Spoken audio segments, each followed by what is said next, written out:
Hi, beautiful mamas. Welcome back to the Balanced Mama Project Radio. I am one of your hosts, Dr. Valerie Rucker-Bussie, and I'm here with Dr. Saiah. Hey everyone, I'm glad you're back. Excited to chit chat today. We have a juicy topic, Oh, per usual. yes. Let's Per get into usual. it.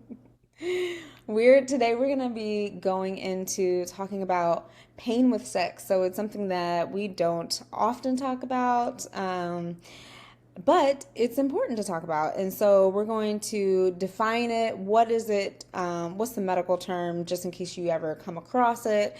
What does it mean, pain with sex? What are people feeling? Sometimes we'll have clients who will say, I have a sensation with sex. And so we'll dive into what different sensations people might be experiencing. Everyone experiences pain in different ways.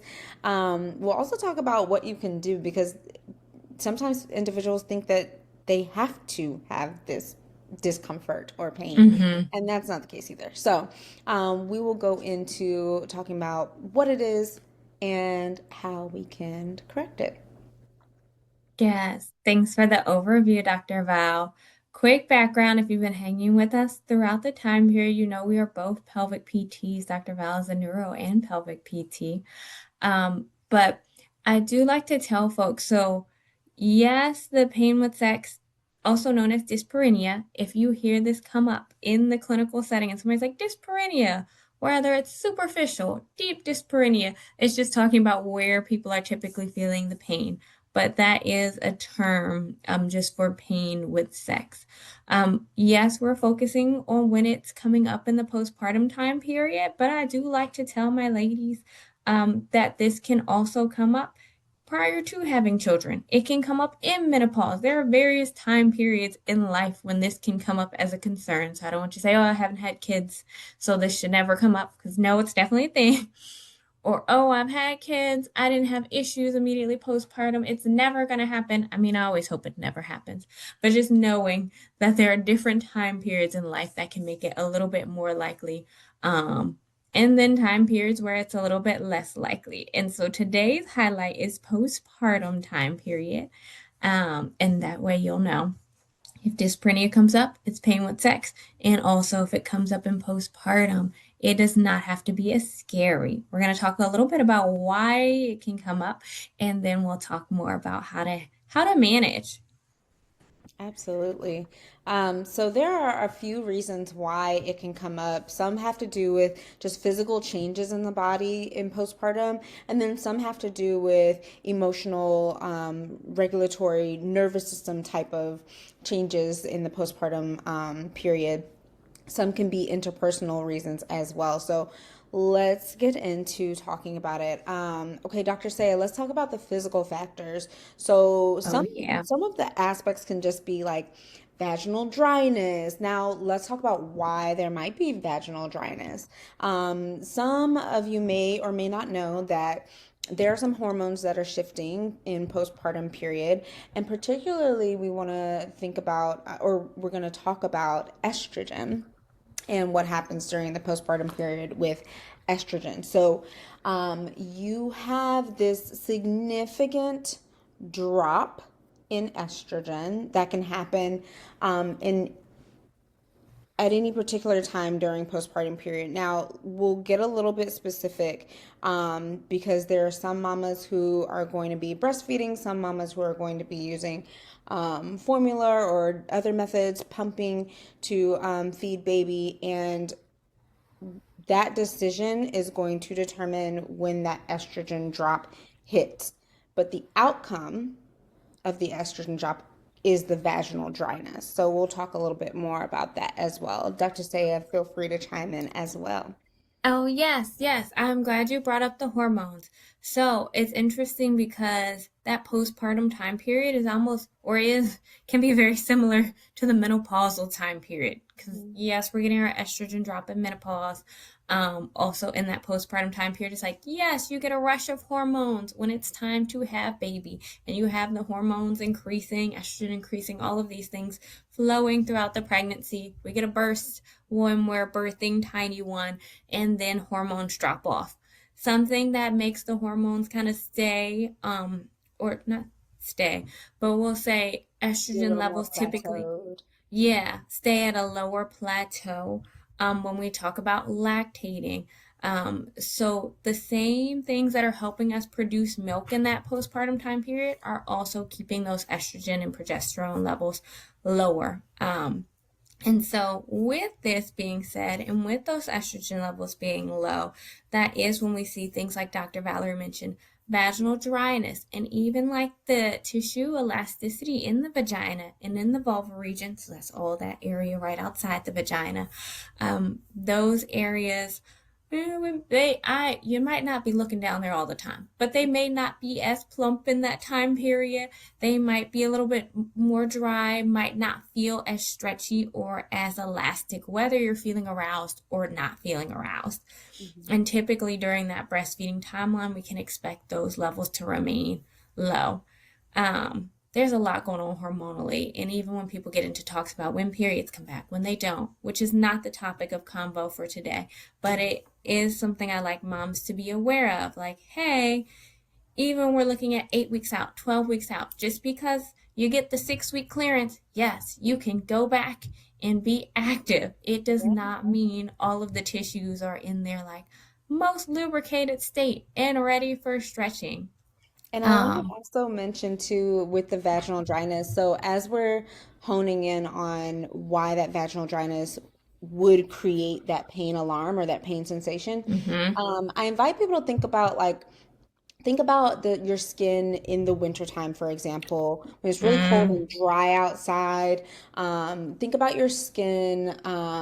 Even let's relate it back to your nose. So your nose is used to being lubricated in some way. You've got mucus in your Oh yeah. nostrils that help you, to breathe and smell and all those things.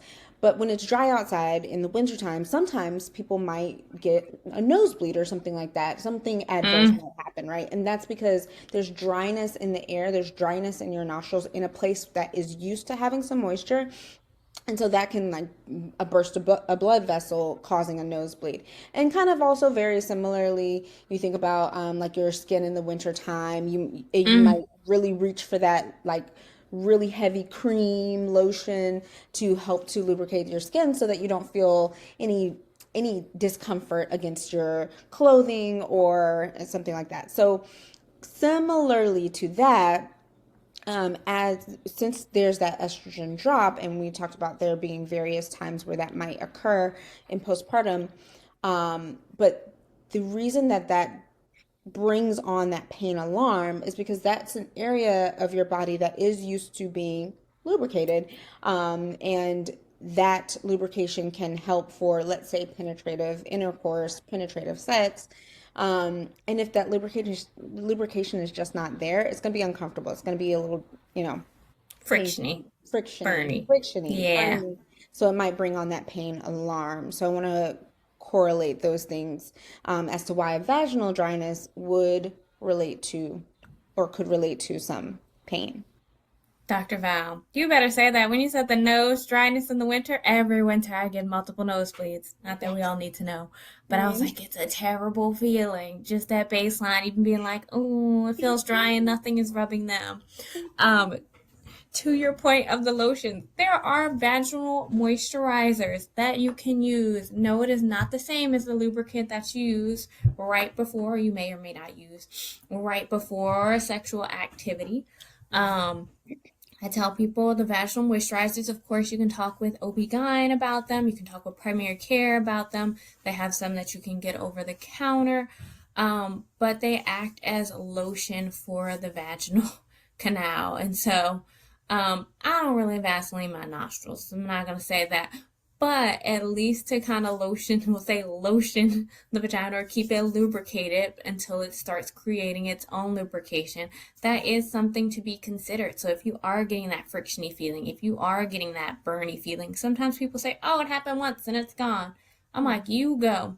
But then if it's a persistent thing, that can be a chat with the doc on, hey, what type of moisturizers, if they have moisturizer recommendations, do you recommend?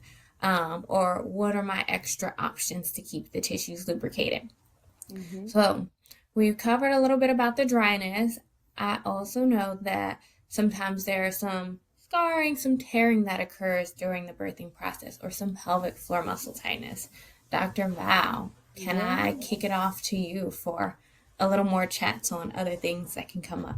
Yeah. So with scar tissue, we want to think about if there was a vaginal delivery, that can be any of the tearing that might have occurred, second degree, third degree, fourth degree tearing that would have resulted in some stitches. That can lead to some scar tissue, and that scar tissue buildup can provide some tightness in the muscles that are around that area. And so, therefore, the muscles in the tissues around that area in the opening of the vagina. And so, therefore, that can cause some pain, right? And then also, if there was a cesarean delivery, then there can also be scar restrictions there due to the surgical cut. And then with that, again, you're having some imbalances in the way that your core muscles are working. And Mm-hmm. therefore, such a strong, if you've been with us by now, you know, we're going to talk about that strong core muscle, pelvic floor muscle relationship. And so, Yes. any imbalance in the core muscle activation is going to affect the pelvic floor as well. And so, if anything you're taking away from this today, think there could be some scarring there.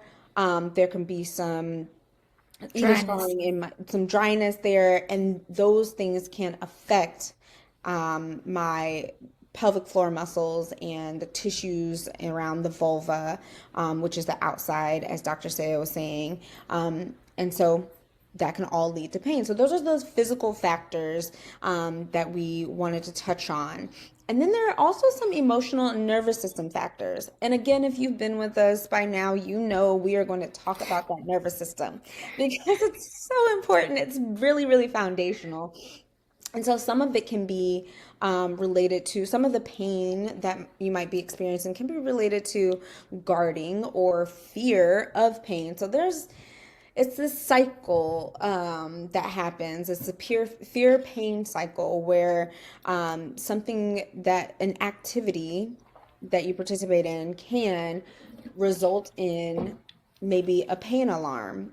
And then because your brain is producing that pain alarm and is so focused on making sure that you are safe, your brain starts to say, if you do this, this is painful. If you do this, this is Mm-hmm. painful. And therefore, I'm going to tense your muscles up. I'm going to make sure that it's not possible for you to do this activity, right? So guarding from fear of pain can happen. And that guarding can happen within the muscles within the vagina, within the pelvic floor. The thing about that is if you are having penetrative intercourse, penetrative sex, and you're trying to push something into tight muscles, can we all imagine?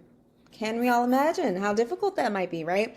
That can also then lead again to that pain alarm happening. So there's a cycle there, right? But all of these things, I do have to say, it is we can address them. It's not something that you can't address. We can address them. So that's one thing. And then Dr. Saiah, do you want to talk a little bit more about kind of the other emotional aspects as well? Yes, yes, yes. I always like your analogies and the way that you relate things. It's like envision things pushing into the tight muscles. It's like, no, things do not go as far. And it is one comment on that as well for my ladies who might have had some concerns or some issues with pain with sex even prior to being pregnant. in postpartum, it can still be there and it's still a great time to get it addressed because I've seen a couple of mommies where they're like, this was there before. And they were like, I was hoping it would be gone, but it is not gone. I'm like, that's okay. That's okay. Um, and so when we think about, yes, it can be the birthing process and us getting adjusted to the new feeling of the body, but it can also be kind of past tension in the pelvic floor. And it's like, can be past trauma, can be past, just anything coming up from the past can still present in this postpartum time period.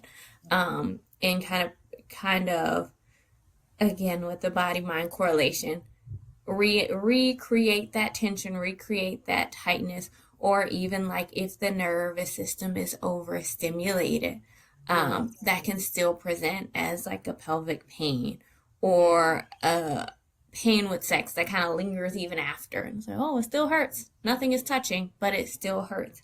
Um, and so, yes, we are, or we have been mentioning like pain with penetrative sex, but it is also important to note I'll have some mommies come in where they're like, ooh, even clitoral stimulation or even like any Yes. type of stimulation on the outside is also bothersome. Yes. That can come up. There is assistance for it. Um, and then one other thing to note is sometimes overstimulation and stress. Oh, Y'all, I yeah. was just telling about the number of moms that I hear who are touched out, where it's Yes. like, yes, I'm breastfeeding. Yes, even when you mentioned you have a pet.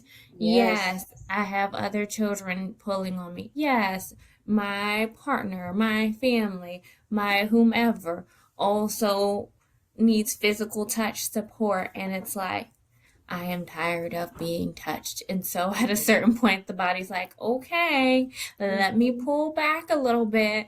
I'm getting tense from the overstimulation. Oh, And yes. so yeah. I was like, we do always say the mind body. And it's like, yeah, the body is going to tense up because we're tired and we're stressed. We might need a break, might need a little bit less stimulation. Absolutely, absolutely. I think about you know I'm here for the analogies. I think about my cat and how if she is over being touched, she'll hunch that little back and draw Oh, herself Bella, up and kind of Bella. be like, I'm done. Yes, shout out to Bella. So it's in the very same similar way, like our bodies will tense up in that way. It's just kind of this nervous system response to feeling overstimulated, feeling stressed. So yes, Yeah. absolutely. And even Go when ahead. it comes to, sorry, Dr. Val, even when it comes to like being sexually active, you want to be relaxed. You want to be Yes. able to get in the mood. It's Yes. like one of my patients was like, I'm like a car. I got to be warmed up in the winter. Yes. Like, I'm trying to turn on, I'm trying to warm up. Like, if I'm Yes. not warmed up, then it's just not working for me. And I was like, no, and That's that's okay. And so, like, needing the time, the space to be like, okay, I have to warm up for this activity. And hmm no, it's not a warm up when you're either doing the dishes, when you're feeding the kids, when you're trying to do 99 chores. That's not a warm up. The car is not getting warmed up. No. Uh, I had to throw in one analogy. I was like, yes, Dr. Val's the analogy lady. But even No, when I we talk love it. about emotional and physical warm up, it's like hmm you need a bit of both. Absolutely. Um, You do. You do. Yeah. oh, You're I gonna was say gonna something? say, Go ahead. yeah. I also think about even like when we talk about warming up, getting back into the desire and wanting to hmm be active again. Because I was like, Yeah. there's the stress of regular life. Then I know some people have mentioned stress when it's like, well, my partner's ready and I'm not ready to get back to normal, which can also slow down the car warm up. There's so many factors that can contribute. It can. It can. I mean, we have people come to us all the time. I know saying like, I really am not interested in starting back, Yes.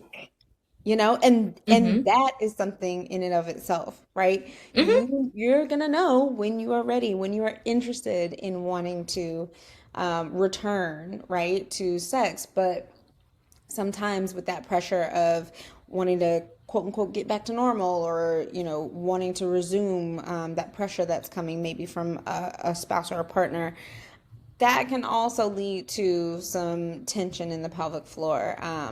You cannot fool the body. The body knows always what you Mm. want to do. So, um, definitely making sure that there's some communication there to reduce some anxiety and have, if desired, have a slow reintroduction to intimacy is very important. But I love your And analogy to with the that, car. Hmm. Go ahead. oh, I was gonna say, and to that point, to the communication and reintroducing intimacy slowly, Hmm. like I think everyone can be on their own timeline. Yes. What I will also say, pending what that timeline looks like, if we're looking like, and I can't tell you what everyone's normal is, 6 months, 8 months, 12 months, and you're like, I don't know. I don't know if desire is there. I don't know if desire is returning. There are also considerations for, so yes, pelvic PT, I usually tell people I work in the realm of pain-free sex, but there are sex therapists if Yeah. this is something you want to pursue. There Yeah. are different modes when it's like, I don't know, because sometimes it's the physical, sometimes it's the mental, and no one is to tell you what you must do or must not do. But if you're like, oh, I don't know why, and I would like to explore more, just know there are resources. Like, yes, Yeah. medical providers, mental health providers, also in the medical realm, Yeah. like there are resources that are there for you, as well as partners, what have you. Yes, yes. Good point. Good point. Okay, so then let's talk about what we can do about these things because we've given Yes. our why, but what can we do about these things? A lot of it can be addressed sometimes with really gentle breath work and pelvic floor relaxation techniques. So, again, if you've been with us before, you know that in our master classes, we dive into practices like different breath work techniques and pelvic relaxation techniques. But ultimately, it comes down to being able to activate your rest and digest nervous system, your parasympathetic nervous system. Breath work is a really great way to do that. And so we talk about expansion in the ribs, we talk about expansion in the belly. That's also going to lead to expansion in the pelvic floor, making sure that Yes. our posture is good. So shoulders are over ribs, are over pelvis. That's going to also help to lengthen with the breath and everything. And then with the pelvic relaxation techniques, there are a lot of different things that we can do. A lot of times we incorporate yoga poses and yoga Mm-hmm. moves, such as legs up the wall or happy baby. There are lots of different positions that we can take to actively relax the pelvic floor. And so a lot of times our homework for folks is you're going to give me 30 deep breaths in these positions. And Yes. you'd be surprised how much it helps to relax and stretch those muscles and just release the tension from those muscles, I'll say. Yes, girl, the deep breaths in the different positions. I just had a patient ask me last week, they're like, that's it? Yes, ma'am, that's it. I'm sure that's going to be enough for you to do this week is to relax the body. And so when you said yoga postures, I'm like, absolutely. For my folks who do not do yoga, that is fine. However, some of these stretches or some of the stretches within the yoga practices can be really helpful. I'm like, oh, that's a nice child's pose. Oh, that's a nice cat cow. Can be really great for opening up that pelvic region, and And softening it. yeah, and with that, to all my folks out there who are like, yoga is just not my thing.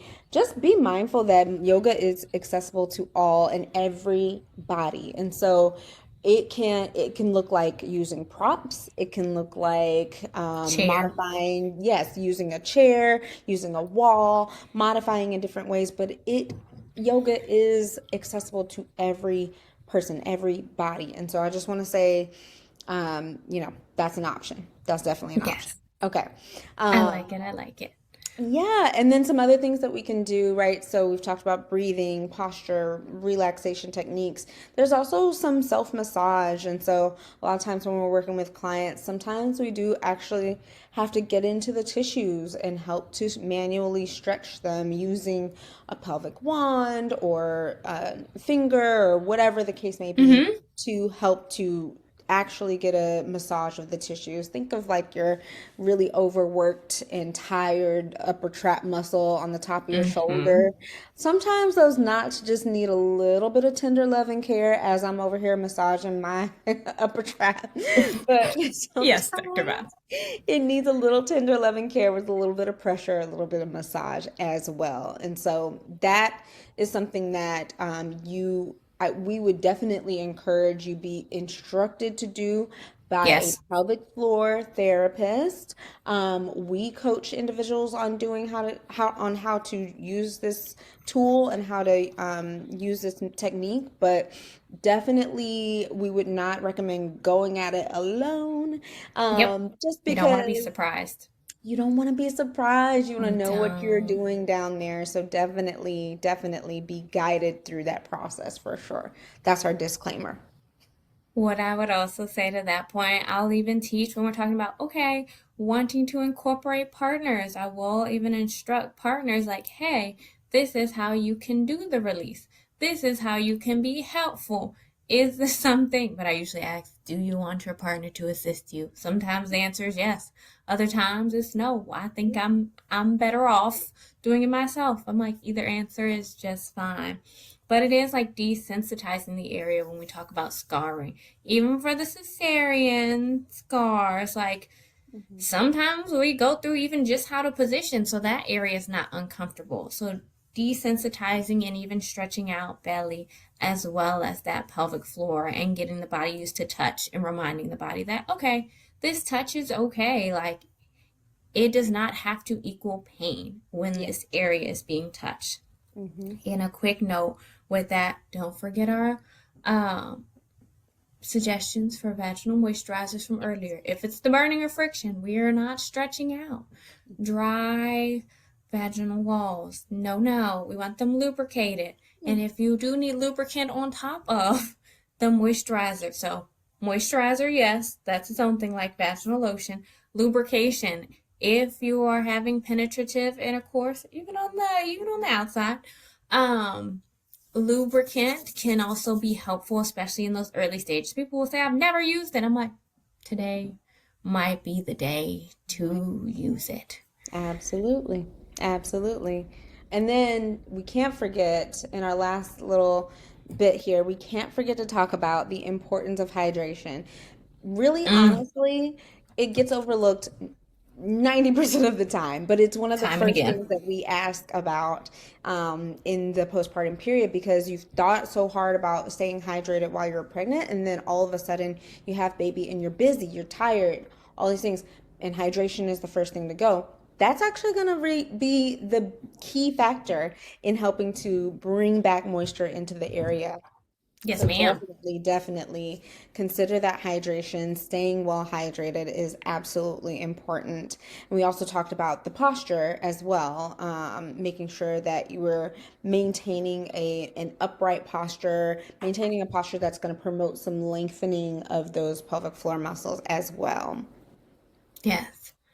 And just as a final note, we want to focus on what feels good, what feels pleasurable, just being curious about how the body feels in the new space versus being like, I have to be a high performer. This is not a performance, y'all. This is everyday life, getting back into what works for you, what works for your partner, what works even during if you're doing solo play, like what feels good and what feels pleasurable. Um and really taking that time because when it comes to healing and recovery and working back into intimacy and different sorts. Like it's part physical, it's part emotional, and you definitely need to, or it's definitely helpful to give yourself time and to be compassionate with self and communicate that with your partner as well. Absolutely. So it's all about communication. It's all about listening to your body. And if you have any questions for us, we are more than happy to talk about this. We love to talk about this and more. So stay balanced, mamas, in the meantime. Thanks so much for tuning in.